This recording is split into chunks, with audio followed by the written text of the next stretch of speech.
There's stigma to its mental illness across a broad range of illnesses.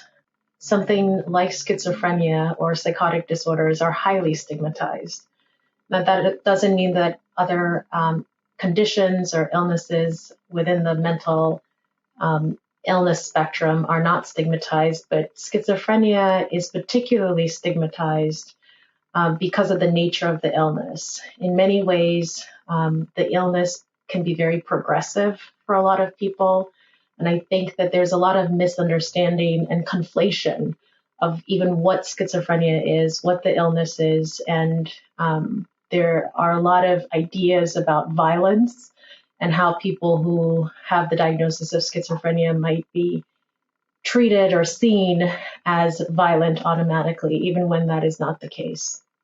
In terms of stigmatization of disease, and in particular in the area of schizophrenia, the first thing we want to think about is the prevalence, the incidence of a particular disease.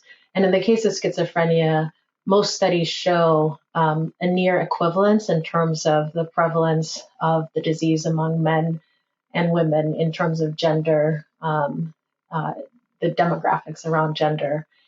The issue can be very gendered in that when men experience schizophrenia, certainly how society might view them can be very different than when women experience symptoms of schizophrenia or psychotic disorder.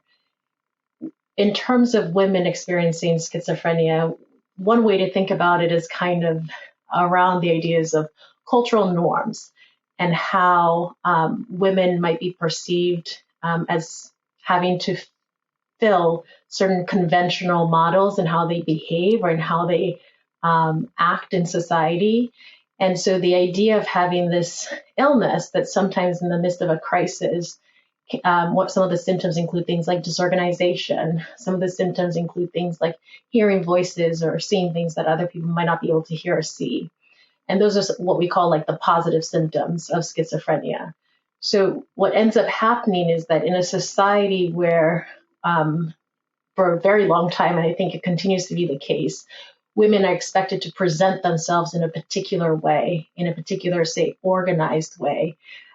And we're not saying like that's a good thing or the right thing. In many ways, it's obviously like a burden that's placed on women in the way our society functions. And so when you add on an illness or condition, that can mean in the midst of a crisis or an episode, the conventional expectations of what people might expect of a woman or someone who's female appearing to be, then this illness becomes something that can be very burdensome, not just to the woman who's experiencing the symptoms, but also the stigma then plays a role in the speed at which people might get help and the speed at which family members might come alongside someone to get help. And what that means, for the family member when they hear that this particular person in their family is experiencing these symptoms and how those symptoms might be minimized for a long period of time and therefore have other consequences in terms of delay in treatment seeking.